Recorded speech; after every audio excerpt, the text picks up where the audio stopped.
Hi ನಮಸ್ಕಾರ, ನಾನು ನಿಮ್ಮ ಡ್ರೈವಿಂಗ್ ಲವರು. ಇವತ್ತಿನ ವೀಡಿಯೋ ಸ್ಟಾರ್ಟ್ ಮಾಡಬೇಕು. ಇವತ್ತು ಬೆಳಗ್ಗೆ ಎದ್ದಿದ್ದೆ 7:30 8 ಗಂಟೆ ಆಗಿತ್ತು. ಯಾಕಂದರೆ ರಾತ್ರಿ ಡ್ಯೂಟಿ ಮುಗಿಸ್ಕೊಂಡು ಹೊರಟಿದ್ದೆ ಲೇಟ್ ಮನೆಗೆ. ಅದಕ್ಕೋಸ್ಕರ ಗಾಡಿನೆಲ್ಲ ಕ್ಲೀನ್ ಮಾಡಿಕೊಂಡು ಗಾಡಿಗೆಲ್ಲ ಕೈ ಮುಕ್ಕೊಂಡು ನಾವು ಹೊರಟಿದ್ದು ಶಿಸ್ತಾಗಿ CNG ಬಂಕ್ ಹತ್ರ. CNG ಫಿಲ್ ಮಾಡಿಸ್ಕೊಂಡು ಫಸ್ಟ್ನೇ ಡ್ಯೂಟಿ ಆನೇಕಲ್ ರೋಡಿಗೆ ಡ್ರಾಪ್ ಮಾಡಿಬಿಟ್ಟು ಮತ್ತೆ ಅಲ್ಲಿಂದ ಖಾಲಿ ಬೊಮ್ಮಸಂದ್ರಕ್ಕೆ ಬಂದೆ. ಅಲ್ಲಿಂದ ಏರ್ಪೋರ್ಟಿಗೆ ಕೊಟ್ಟೆ XL ಡ್ಯೂಟಿ. ಅಲ್ಲಿಂದ ಏರ್ಪೋರ್ಟಿಂದ ಡ್ರಾಪ್ ಮಾಡಿ ಆಚೆ ಹೋಗ್ಬಿಟ್ಟು ವೈಟ್ ಫೀಲ್ಡ್ವರೆಗೂ ಖಾಲಿ ಹೋಗಿ ಅಲ್ಲಿ ಮಲ್ಕೊಂಡು ಮತ್ತೆ ಸ್ಟಾರ್ಟ್ ಮಾಡಿದ್ದು 6 ಗಂಟೆಗೆ ಡ್ಯೂಟಿ. ಅಲ್ಲಿಂದ ಸಣ್ಣ ಪುಟ್ಟ ಡ್ಯೂಟಿಗಳು ಮಾಡಿಕೊಂಡು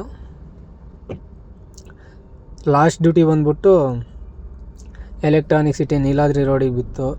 ಅಲ್ಲಿಗೆ ಡ್ರಾಪ್ ಮಾಡಿ ನಾವು ನಮ್ಮ ರಥಕ್ಕೆ ಬಾಯ್ ಹೇಳ್ತಾ ಹೊರಟಿದ್ದು ಮನೆ ಕಡೆ. ಇವತ್ತು ಅರ್ನಿಂಗ್ಸು ಅಷ್ಟೇನಾಗಿಲ್ಲ, ಆದರೆ ಪರವಾಗಿಲ್ಲ, ನಮ್ಗೆ ಎಷ್ಟು ಬೇಕೋ ಅಷ್ಟು ಆಗೈತೆ. ಜಾಸ್ತಿ ಏನು ಬೇಡ, ಜಾಸ್ತಿ ಆಗೋದಿಂದಲೂ ಮಾಡಬೇಕು, ಆಗದೇ ಇರೋದ್ರಿಂದಲೂ ನಮ್ಮ ಟಾರ್ಗೆಟ್ ಎಷ್ಟೈತೋ ಅಷ್ಟು ಮುಗಿಸ್ಕೊಂಡು ಹೋಗ್ತಿರ್ಬೇಕು. ನೋಡಿ, ಇಷ್ಟೇ ಆಗಿರೋದು ಅಂತ ಅಂದ್ಕೋಬೇಡಿ. ಆದರೆ ಇದರಲ್ಲಿ ಊಬರಲ್ಲಿ 4 ಡ್ಯೂಟಿ ಮಾಡಿರೋದು, ಅದು 3:30 ಆಗೈತೆ ಅಷ್ಟೇ. ಮತ್ತೆ ಸಿಗೋಣ ನಾಳೆ ನಾಡಿದ್ರಲ್ಲಿ. ಬಾಯ್.